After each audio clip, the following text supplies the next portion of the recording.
I'm gonna start doing my daily questions on YouTube now. So if you see me on Snapchat or anything like that, swing over this way and you can watch it, which you are doing right now. Okay, good talk. All right. So hi, I'm Jacoby. My mom is right here. You can't see her because she said she was going to be in the video. But she's just gonna ask me questions, and I'm just gonna answer them. And then I want you guys to go in the comments, or you can message me and answer the questions and like however you feel about each and every question. They're gonna vary from like relationships, entrepreneurship, religion, anything and everything. So yeah, cool. Take it away. So Jacoby, what are some of the struggles of being an entrepreneur in the middle of a pandemic? I mean, for me specifically, the hardest thing is just, since I'm a photographer, it's going out and finding clients who are willing to spend the extra money on pictures, especially when they have other things to worry about, such as like, you know, food and like other things, like trying to be safe and everything like that. Also just, you know, finding the drive to continue to create without much of any like tangible feedback. So like, I can go make an awesome video, but I'm not gonna get paid for it, you know what I'm saying? So stuff like that is like the hardest for me, and just make sure I'm keep an influx of income coming in, because you know I'm trying to get paid. So yeah, that's probably the hardest thing right there. What would you say is the hardest thing, because you're such a social butterfly? What is the hardest thing that you have faced with just being social with your friends or family that you're used to interacting with daily? And what are some creative ways that you come up with to manage that in the middle of a pandemic? Well, it is tough because like I do always want to like go kick it with friends, hang out, chill, you know, do whatever, and like I can't necessarily do that all the time anymore. And so like I mean, a lot of my friends, we've done a lot of, you know, FaceTime calls, and we've had like they came and they've just, you know, showed me stuff. Like my girl Paulina just got her new car, so she pulled up and we sat, you know, 6 feet apart and did that, and so that was super cool. And yeah, so like we did that. I mean, it's just really tough because you want to go and talk to people, but at the same time, like, you're trying to be safe, especially with you at home in your condition. And so it's been tough, but I've been trying, you know, doing different things. So for those that are not familiar with my condition, do you want to tell the people what that condition is? Okay, so my mother, my brother just popped up. My mom, she actually had a heart transplant, and so basically they took her heart out, and they were like, yeah, I gave her a new one. And so that happened a couple years ago. And so like for her, she has a really low immune system.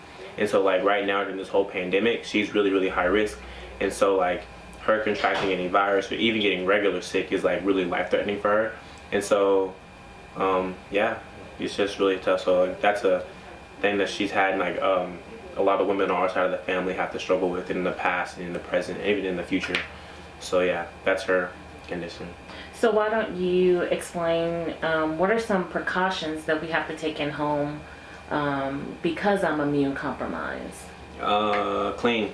A lot of cleaning, and I'd be so tired of cleaning. But just making sure everything is clean. Make sure when we come home, like no matter where we go to the grocery store, we go to work, we come back, we literally take our shoes off, go take a shower, like off the rip. Get in the shower. When you get out the shower, wipe down doorknobs, just different stuff like that, you know. Can't really have that many friends over like we used to, you know, but like we still try and make sure that they haven't been sick, they wash their hands, they hand sanitize when they very first get in, take off their shoes, just a whole bunch of like little extra precautions that we take to make sure, you know, the queen is safe and everything. So yeah. So dating. Okay, switch it up. Yeah, all right. let's change topics. And so how is dating in a pandemic, or you know, trying to find someone that you might be interested in as far as dating? Or let's take it back. So we're going to talk about dating in the pandemic, but why don't you tell the people, like, what are you looking for in a relationship, in a companion? Okay. You got right to the meat and bones. Okay. So for me, I'm 20. So of course, you know, I had the minimum I'll go is 18, so age-wise. But I'm really just looking for someone who like has a goal in life. You know what I'm saying? They have like, they don't want to just be complacent. They're not cool with just like a 9 to 5. Which nothing's wrong with a 9 to 5, but I don't want them to limit themselves to what society limits people as. Like, you gotta go to college, you gotta get a job, and you just gotta ride it out. Like, I want someone who has dreams and aspirations. You know, like me. Like, I don't want to like I don't want to look back when I'm 30, 35, 40 and be like, dang, like I've been working this job where I haven't moved up, I haven't done anything, like I haven't been chasing my dream. And that's why like I do all this. So I'm doing YouTube, I do photography, I do clothes, I do anything I can that I enjoy and that can eventually become profitable. So looking into a female in my relationship or a girl or just a woman that that can understand that they can understand like I just don't want anyone who's just like, yeah, I'm good where I'm at, which definitely don't mean good where you're at. I just want someone who has a goal, like a drive, like a dream, you know, if that makes sense. And then of course, I don't even know what my type is. I just like if I find you I have to find you attractive. I have to just, I don't know. They have to have, what makes someone attractive? Are you talking about physical features? Are you talking about mindset? So real quick, I don't want to get no hate comments on this video, but they they have to be physically attractive to me for me to like approach them in that kind of sense, but not like what people may think. Like they have to be beautiful on the inside and out. So like I may find you physically attractive, but then like you have a bad attitude or something like that, then like you immediately become unattractive to me. So it's just a mixture of both. So if I see you and like people talk about you, they speak highly of you, and you're like, oh, she's always happy, she's always this, she's a goofball, this and that, like that makes you more attractive to me. So like for me, they have to be, you know, a good sense of humor, you know, they have to respect her, you know, respect people, you know what I'm saying, they have to be nice, they have to, you know, just basic stuff. I mean, I'm not really picky in that aspect until we actually get to that level, and then I'm like, wait, like hold on, what you watch on Netflix? You like anime? You know what I'm saying? That's when we get into the details. So yeah. So one of your question of the day videos, I think either a week or two ago, you were asking the people what is the first thing that they notice when they come across someone or someone that they might be interested in. And so remind us what your comment was. So yeah, so I just asked, like you said, like what's the first thing you notice about someone? And for me personally, the first thing I notice, and it's maybe really weird, but I look directly like at your face, I look at your teeth, and then my eyes go straight down to your shoes. Like I don't know why, but like I'm not judging you, but I'm judging you by like how your teeth look and how your shoes look. And it's not like a bad judgment, but that's just the first thing that I personally notice about someone. Like I just go like this, and then I go like this, and then I look back up and we continue our conversation. Yeah. So what is an immediate turnoff when it comes to someone that you might be talking to, as far as getting to know them relationship wise, or even from a friendship standpoint? I mean, because when we meet people, you know, in our heads, we're immediately putting them into some type of category. Like, oh, I could be friends with them, or oh, this could be potential relationship material, or, you know, I can see myself kicking it with them. So what is something when you're first meeting someone or you're getting to know them that is an immediate turnoff? Immediate turnoff, for me, like drugs, like heavy drug use or like anything like that, like first off, if you do like any like crazy drug, it's an immediate turn off. And even like smoking, since smoking has been like desensitized, like people smoke now, it's just like, oh, like they smoke. Like for me personally, like I'm not gonna be like, I can't be your friend because you smoke. But I'm gonna be like that. I don't smoke personally, so like I don't want to be with someone who smokes like regularly or anything like that. That's a big turn off. People who think they're better than other people, or people who like to be very like to show off stuff, like if you have a lot of money, like there's no need for you to be like, I got a lot of money, you know what I'm saying? Like I don't like that at all. Just like there's like a bunch of little nitpicky things that I could say, but those are like really big factors like that I say. Oh, one more thing that's not really a big deal, but like if you cannot hold a conversation, like if we're having a conversation and you can't like keep it going with like basic intellect, that's the hugest turn off of all. Like if you can't, like if I can't have a deep conversation with you, then I don't feel like there's like, we can't even be friends. Like at that point we can't be like, that's like a big thing for me. Like I like to talk about like very serious topics, but also like fun stuff like aliens and stuff like that. Like if you're just like, I don't know, like you don't have an opinion on anything, huge turn off. what are the top three things that you've learned about your friends with all of these social injustice, racism, discrimination, police brutality conversations that are happening now in 2020? So I want to know, what's the top three things you've learned? I said with friends, but just in general, what are the top three things that you've taken away from this moment? Well, the first thing I noticed is a lot of people, which surprises me, didn't know that the injustice or the social injustice were even happening. They were just like, what? Like, what are you talking about? I'm just like, have you not turned on the news? Have you not looked at social media? Like, they're killing, not even just African Americans or minorities, they're killing, the police in general are killing a lot of people for reasons that could have easily been avoided. And we're just highlighting the African American lives or the black people's lives or the minorities' lives because they're dying at a more alarming rate.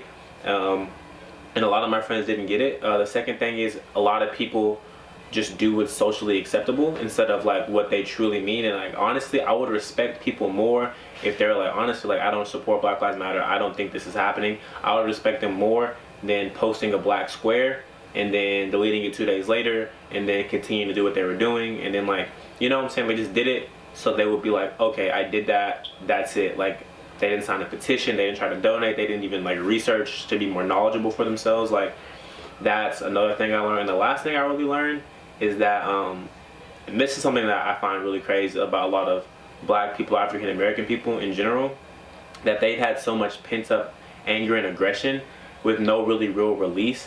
And like, so that's one side. There's people like me who are just like very upset, you know what I'm saying? Like, I don't know, like, I've signed petitions, I've donated, I've done all these things, but you have another side of people who genuinely just don't care. Like, it's not affecting me, so I don't care. I've had a lot of people who are black and look just like me who genuinely don't care, and that shocked me more than anything else. Like, they're just like, yeah, it didn't happen to me, like, it is what it is, you know? And that's crazy to me. Like, what are you doing? So those are the top three things that have really just, like, I've noticed during this whole movement. So along those same lines, what are the top three things that you would encourage people to do for those that might not have known or have been oblivious to the fact that racial discrimination and social injustice and police brutality still exist today? So what are some things that people can do in this moment? I would say number one and most important thing that I would do for anybody watching this or anybody you want to tell your friends is you have to research for yourself. You cannot get all your information off Twitter and social media. You have to go look at it like for yourself. Like, go to reliable resources, go to like, and not like, then turn on the news, like real news sources. And then also you have to depict, like, I know on the news they haven't even been showing, but protests and marches are still going on. Like, they're still happening, they're just not being broadcasted as much. So you have to go dig and find out and actually go look at the statistics and find out the truth for yourself. Like, a lot of people want to throw out a lot more Caucasians or white people are killed by police than black people, but when they're more of the population, then of course, like, not to say of course like in a, like, to say like it doesn't matter, but you see what I'm saying? Like, we're just dying at a higher rate, and so I would just say get your research, you know what I'm saying, be knowledgeable, and don't just speak of what you've seen somewhere. You got to actually know and have facts to back it up. Two would be, honestly, and it's worked the most for me, why I've kept a lot of friends, we have different views on this, is don't come at someone with so much aggression. Like, try to have a conversation and hit them with facts and see where they're coming from, and so you can get y'all's point across, so y'all can actually have a conversation. I see so many people just literally, they post something and they just go straight to attacking them, like barking at them, yelling at them, cussing at them, saying all these things to them. Like, you have to have a conversation or you're never going to get your point across. Because if somebody ever comes at me and they're just yelling at me, screaming, I'm not, like, as soon as they say something, I'm not listening no more. I'm just trying to get my point across. So you got to definitely, like, have a conversation, you know, even if they're being really, really ignorant, because I have a lot of people who I talk to personally who are just super, super ignorant. Just take a deep breath, have a conversation, and then try to get your point across. If they're obviously not seeing it, if they're obviously not getting it, then just drop it because you're wasting your breath, you know what I'm saying? And then for the last one, I would say, it would just be to take action. Like, don't just tweet about it, post a black square. Like, go sign petitions, go vote. Definitely, you gotta go vote. Like, you gotta sign petitions, you gotta go vote. You gotta start small. You can't just change the president, you know what I'm saying? Or you can't just change, you gotta start with your small community, with the mayor and all that. So you have to definitely do that. So those be the 3 things. Take actions, you know what I'm saying? Donate, you know, all those things. What are, I'm trying to figure out how to phrase this next question. What would you tell the people that you feel like your top 3 qualities are? What do you mean? The top 3 qualities about yourself. So we talked about like what you notice when you are interacting with someone, when you're deciding what kind of category to put them in, what your pet peeves are pretty much. But if someone is talking to you and they asked you if you had to describe yourself in your top 3 qualities, because you have a lot, but if you had to describe your top 3 qualities or the top 3 things that's most important to you, either one, what would you say they are? So my first quality is which is maybe a good and a bad quality in a friendship or relationship. I take pride in going the extra mile. I take pride in being someone that you won't forget, you know what I'm saying? In a relationship, I'm going the extra step from the get-go. I fall fast with people and I love hard, and that's definitely that. Even in a friendship, like if you need me at 1 o'clock in the morning, or like I'm there for you. Like I will go out of my way for people, which is also a really good thing, also a really bad thing, because I've been taken advantage of a couple of times, which is whatever, you know, people are gonna do that. So that's my number 1 quality. I love to go the extra mile. 2, another quality is I'm very creative, and like I do things that like I like to come up with new stuff. So like I'm a photographer, you know what I'm saying? I take some pictures of you. I take pictures of my friends all the time. I make music. I make t-shirts. Like I'm a very creative person. I'll look for like new ideas for dates for a girlfriend, new ideas for like friendly adventures, you know what I'm saying? Like road trips and stuff like that, running out of Airbnb, all that kind of stuff like that. And the 3rd one is I'm just very genuine. I feel like I'm not, like I don't care who you are, who we're with, what crowd we surround ourselves with. I'm always going to be me no matter what. Like I'm not going to switch up. I'm not going to change. I have a lot of friends or a lot of acquaintances that I see who switch up. Like when they get around like a group of girls, they want to become a comedian. Like, what are you doing? You weren't like that a minute ago. Or people who can have like a deep conversation and like be serious, but like they always want to become like a jokester. They always want to do other stuff around a certain group of people, and I hate that people who are two-faced like that. So I can say like genuinely 110% all the time. I'm 100% me, 100% genuine. Okay, so let's do a fast round of questions. All right. Okay. Favorite color? Blue. No. Yellow. I got scared. Yellow is my favorite color. Favorite food? Korean barbecue. Favorite restaurant? Ooh, Jin's. Favorite teacher? Favorite teacher? Miss Douglas from Saxe High School. Okay. Favorite mom? You. What are you doing? What are you doing? Favorite cereal? Cereal? I don't really eat breakfast, but if I had to choose a favorite cereal, it would be Fruity Pebbles. Dream car? Dream car? Right now it's a tie between a Tesla and a Jeep. Like a really big souped up Jeep, and like a Tesla with all the modifications. How many kids can you see yourself having? Oof. A minimum of 2, and as many as the Lord will bless me with. What age do you see yourself getting married? I want to have kids at a younger age, so I see myself getting married around 26, 27. Dream vacation spot? Japan. What is a state that you want to visit that you have not visited yet? Iowa, because I got a homie from the PS4 chat that we talked and whatever and everything like that. He's super, super cool. He has 2 kids. Great dude. Shout out to him. His name is Marcher. Super awesome dude. Favorite TV show? Favorite TV show? Right now would have to be One Piece. Favorite movie? Favorite movie of all time? A Time to Kill. Favorite cartoon growing up? Cartoon growing up? Avatar: Last Airbender. Easy. Okay, that's it for the fast round. Cool. Well, awesome. It was nice chatting with you. Awesome. Thank you for having me. All right. Cool. I'll catch you on the flip side.